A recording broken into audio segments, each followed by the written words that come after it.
엘리야가 아합에게 이르되 올라가서 먹고 마시소서 큰 비 소리가 있나이다.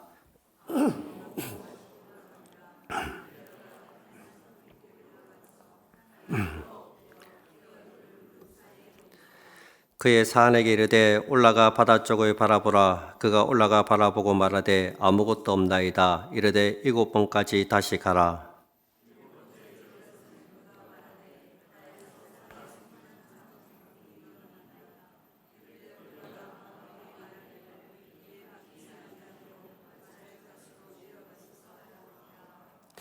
조금 후에 구름과 바람이 일어나서 하늘이 캄캄해지며 큰 비가 내리는지라. 아합이 마차를 타고 이스라엘로 가니 여호와의 능력이 엘리야에게 임하매 그가 허리를 동이고 이스라엘로 들어가는 곳까지 아합 앞에서 달려갔더라. 아멘.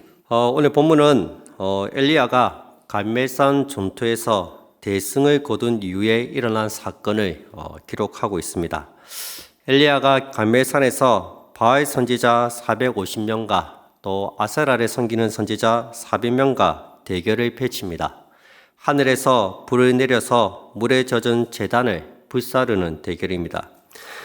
하나님께서는 엘리야의 기도에 불로 응답해 주셨습니다. 이를 통해서 바알이 비를 주는 신이 아니라 하나님이, 여호와 하나님이 비를 주관하는 신이심을 증명해 주셨습니다. 이렇게 하늘에서 이 불이 떨어지자 바알의 제사장들과 백성들이 정당하신 하나님의 능력 앞에 두려워 떨었습니다. 엘리야는 바알의 제사장들을 다 사로잡아서 다 이렇게 기손 시냇가로 데리고 가서 다 죽였습니다. 그리고 아합 왕에게는 3년 반의 가뭄이 끝나고 마침내 비가 올 것이라고 말합니다. 41절에 한번 보시기 바랍니다. 엘리야가 아합에게 이르되 올라가서 먹고 마시소서 큰 빗소리가 있나이다. 여러분, 아주 오랜 기간 동안 비가 오지 않았습니다. 거의 3년 동안 혹은 3년 반 동안 비가 오지 않았습니다. 하늘에는 구름 한 점도 없습니다. 그런데 엘리야는 왕에게 왕이여 큰 빗소리가 있으니까 올라가서 먹고 마시라고 말합니다. 여러분, 엘리야가 이렇게 확신에 차서 말할 수 있었던 것은 하나님께서 이미 엘리야에게 비가 올 것이라고 말씀해 주셨기 때문입니다. 18장 1절에 보시면 하나님이 말씀하십니다. 많은 날이 지나고 제3년에 여호와의 말씀이 엘리야에게 임하여 이르시되 너는 가서 아합에게 보이라. 내가 비를 지면에 내리리라.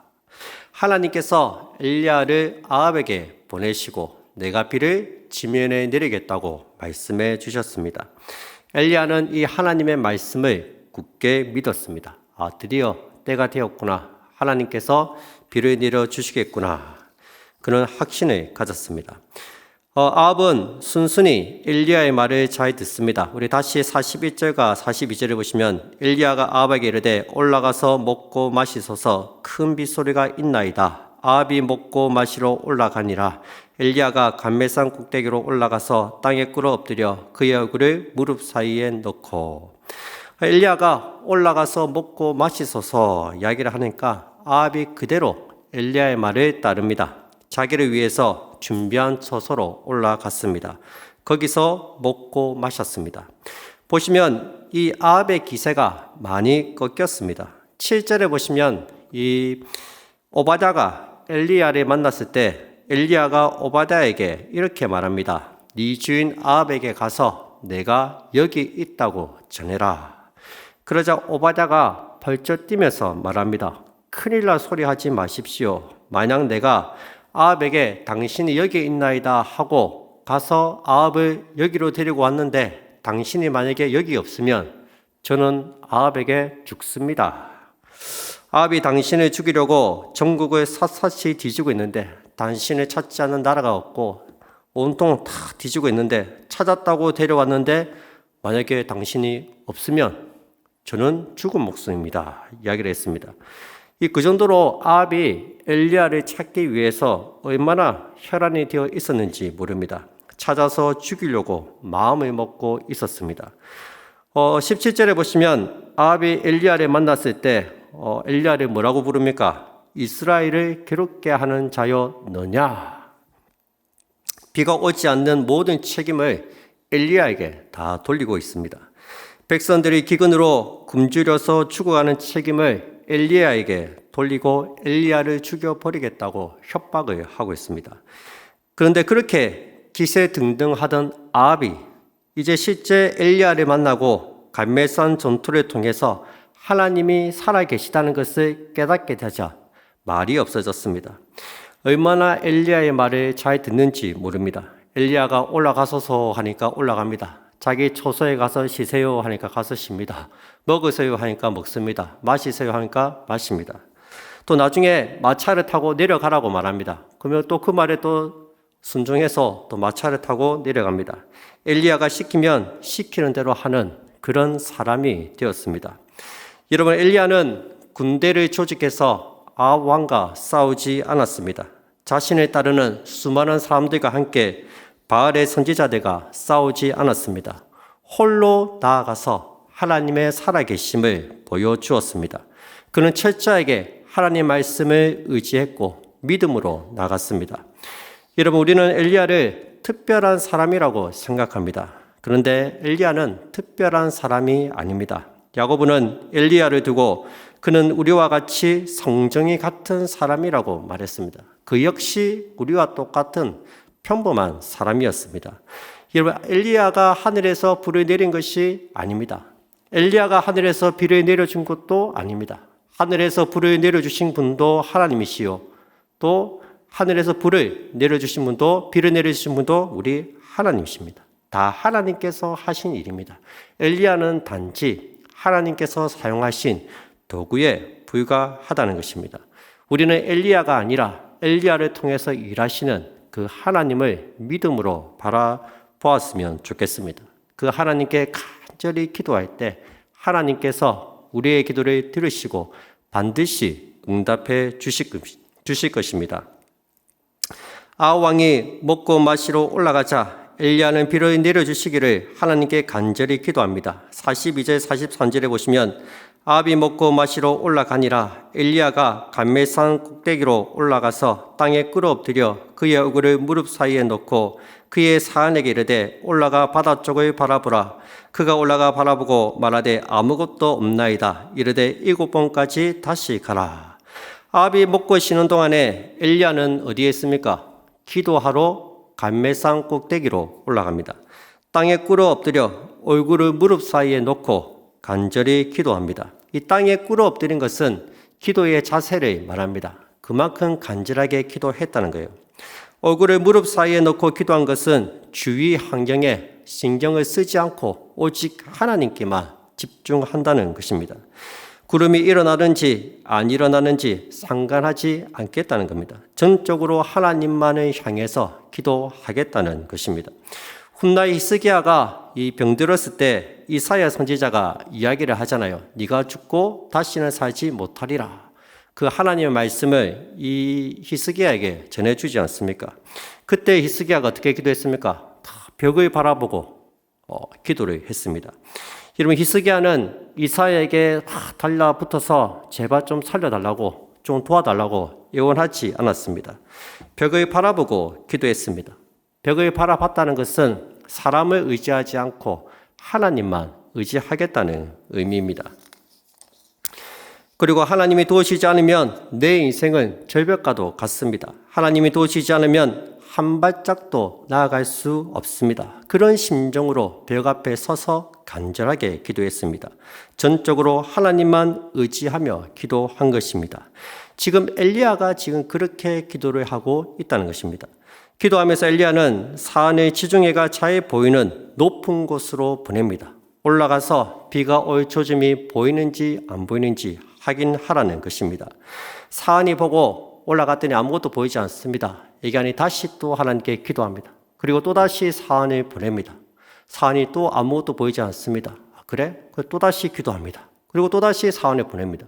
그렇게 7번을 사안을 보내는 거예요. 사실 이 엘리야가 기도하는 곳에서 저 지중해가 보이는 저까지 가는 거리가 얼마나 되는지는 모르겠지만 아마도 그래도 거리가 많이 있었을 겁니다. 엘리야는 기도하면서 7번 사안에게 높은 곳에 올라가서 가서 바다 쪽을 살펴보라고 말했습니다. 마침내 7번 기도한 엘리야의 끈질긴 기도에 하나님이 응답해 주셨습니다. 여러분, 기도할 때 당장 응답이 없다고 낙심하지 마시기 바랍니다. 대선지자 엘리야도 한 번에 기도 응답을 받지 못했습니다. 7번이나 기도했을 때 하나님이 응답해 주셨습니다. 사실 하나님께서 이미 비를 주시겠다고 약속해 주셨잖아요. 그런데 왜 기도할 필요가 뭐가 있어요? 비를 주시겠다 하셨는데. 그래도 하나님께서는 우리가 기도하기를 원하신다는 거예요. 그리고 한 번 기도한다고 해서 안 되는 것 같다, 포기해서는 안 되고 하나님께서 들어주실 때까지 간절하게 기도를 해야 합니다. 아마 엘리야는 비가 올 때까지 기도했을 것 같습니다. 7번이 아니라 7번째 작은 구름이 보였으니까 그만두었지, 만약에 7번이 되어도 구름이 보이지 않았다면 보일 때까지 계속해서 기도를 했을 겁니다. 여러분, 3년 반 동안 비가 오지 않았습니다. 얼마나 땅이 황폐해져 있겠습니까? 깊은 우물들은 다 말랐을 거고 곡식들도 다 이제 자랄 수가 없었을 겁니다. 수많은 백성들이 또 고통을 당해야 했을 겁니다. 더 이상 사람이 살 수가 없습니다. 그렇게 되면 이 땅은 버림받은 땅이 됩니다. 하나님께서 약속하신 젖과 꿀이 흐르는 가나안 땅이 아닙니다.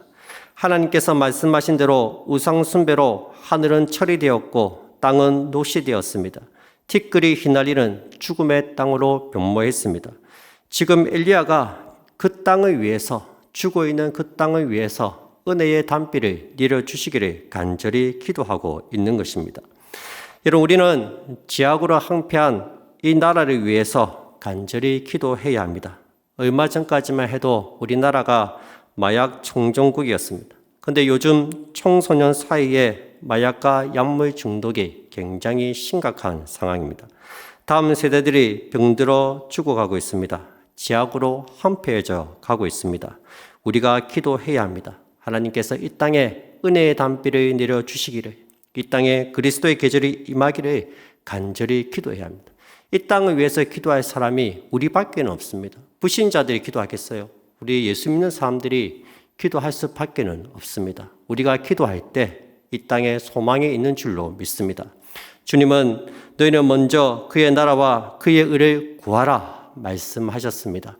우리가 있는 이 나라, 이 민족을 위해서 간절히 기도하는 우리 성도님들이 다 되시기를 바랍니다. 7번째 기도할 때 사람 손바닥만한 구름이 보이자 아합에게 마차를 타고 내려가라고 말합니다. 44절입니다. 7번째 이르러서는 그가 말하되 바다에서 사람의 손만한 작은 구름이 일어나나이다. 이르되 올라가 아합에게 말하기를 비에 막히지 아니하도록 마차를 갖추고 내려가소서 하라 하니라. 엘리야는 이 손바닥만한 작은 구름을 하나님이 비를 주시는 사인으로 보았습니다. 크든지 작든지 하나님께서 이제 일하기 시작하시는구나. 올라가서 아합에게 말하기를 이제 큰 비가 올 테니까 빨리 마차를 타고 내려가라고 전해라. 그렇게 말합니다. 여러분, 왜 비가 내리기 전에 마차를 타고 빨리 내려가라고 말합니까? 지금 엘리야와 아합이 있는 이 갈멜산에서 내려가려면 기손강 골짜기를 지나가야 합니다. 근데 갑자기 비가 많이 내리게 되면 이 물이 범람해서 이 강 쪽에 있는 땅이 뻘로 변합니다. 그러면 마차를 타고 이게 이동할 수가 없습니다. 마차 바퀴가 빠집니다. 그래서 비에 막히지 않도록 빨리 내려가라고 말합니다. 여러분, 지금 비가 오지 않습니다. 작은 구름 밖에는 보이지 않습니다. 여전히 하늘은 맑고 푸릅니다. 그런데 엘리야는 하나님께서 말씀하셨기 때문에 작은 구름이지만 이것은 하나님께서 일하시는 징조다, 그것을 알고 그렇게 말을 했던 겁니다. 그리고 엘리야는 어떻게 합니까? 마차를 타지 않고 갈멜산에서 이스라엘까지 달려가고 있습니다. 46절입니다. 여호와의 능력이 엘리야에게 임하매 그가 허리를 동이고 이스라엘로 들어가는 곳까지 아합 왕 앞에서 달려갔더라. 이런 놀랍지 않습니까? 아합이 한참 마차를 타고 내려가고 있는데 그 앞에 엘리야가 달려가고 있는 거예요. 뛰어서 마차를 가로질러 달려가고 있습니다. 초인적인 힘으로 달려가는 거예요. 여러분, 엘리야가 얼마나 피곤하겠어요. 하루 종일 바알의 선지자들과 영적 전투를 치루었습니다. 오전 9시부터 오후 3시까지 바알의 제사장들이 기도하던 그 현장을 지키고 있었습니다. 오후 3시에 엘리야가 간절히 기도해서 하나님의 응답을 받았습니다. 그리고 백성들과 함께 바알의 제사장들을 잡아서 기손 시내가에서 다 죽였습니다. 그 다음에 피를 달라고 간절하게 하나님께 7번 기도했습니다. 아주 불편한 자세로 기도했습니다. 무릎을 꿇고 무릎과 무릎 사이에 어구를 파묻고 그렇게 기도했습니다. 허리며 다리며 아프지 않겠습니까? 인간적으로 얼마나 피곤하겠습니까? 말 그대로 녹초가 되었을 거예요. 그는 이 아합처럼 처소로 올라가서 먹고 마시면서 쉬지도 못했습니다. 감배산 꼭대기에 올라가서 기도를 했습니다. 그런데 하나님의 능력이 임하자 피곤한 줄도 모르고 감배산에서 이스라엘까지 달려가고 있습니다. 여러분, 이 거리가 27km 정도 됩니다. 굉장히 먼 거리입니다. 그 먼 거리를 마차보다 더 빨리 지금 달려가고 있다는 것입니다. 여러분, 하나님의 능력이 임하면, 성령의 충만함을 받으면 우리의 영혼과 육체에 하나님께서 힘과 은혜를 주실 줄을 꼭 믿으시기 바랍니다. 기도하면 오히려 힘이 납니다. 기도하면 지치는 것이 아니라 기도하면 영적인 에너지를 공급받는다는 거예요. 기도하면 능히 감당할 힘을 하나님께서 주신다는 것입니다. 때론 교회에서 섬기는 일이 많아서 몸과 마음이 지칠 때가 있습니다. 올해는 쉬고 싶은 마음이 굴뚝 같습니다. 그러나 하나님께 기도하고 성령께서 붙들어 주시면 능히 감당할 힘을 주신다는 것입니다.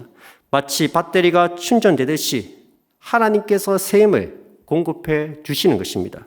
그게 바로 기도의 능력입니다. 여러분, 오늘 여러 가지 시련과 시험으로 지쳐있는 성도들이 있습니까? 난망하고 넘어져서 일어날 힘이 없으신 분들이 있습니까?